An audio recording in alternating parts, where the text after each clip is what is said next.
Hi,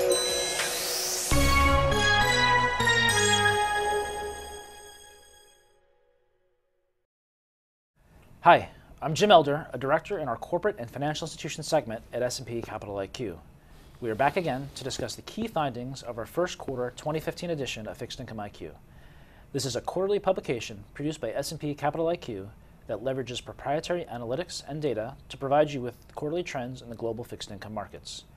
I'm here today with one of the authors, Jay Bancaria, a senior manager in the investment management segment. I'll start with market performance, which varied sharply by region. The big stories out of Europe, where the S&P Europe 350 was up 16.3% during the quarter.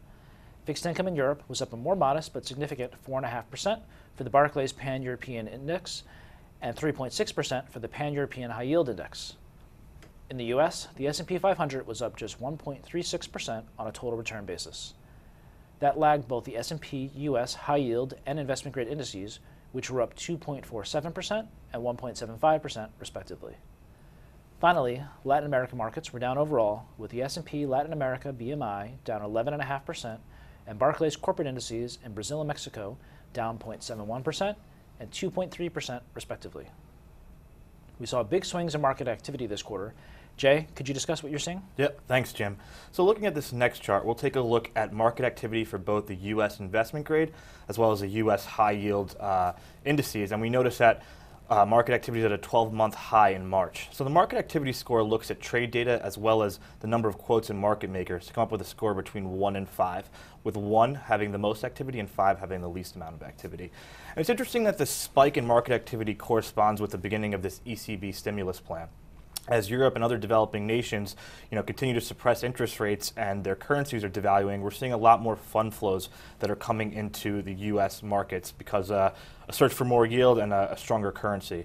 So in the investment grade index, we've noticed that energy and industrials have showed the largest increase in activity quarter over quarter, and in high yield, healthcare and utilities have showed the largest increase quarter over quarter in activity. Very interesting. Turning now to issuance. We've seen a lot about the impact of quantitative easing on the markets in Europe.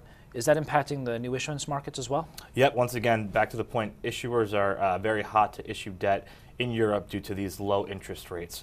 So we've seen throughout the entire rating spectrum in this chart that, for the most part, issuance has been up year over year compared to Q1 of 2014. One of the biggest issuance actually has been a U.S. company, Coca-Cola, which issued about $4.4 billion of debt this quarter.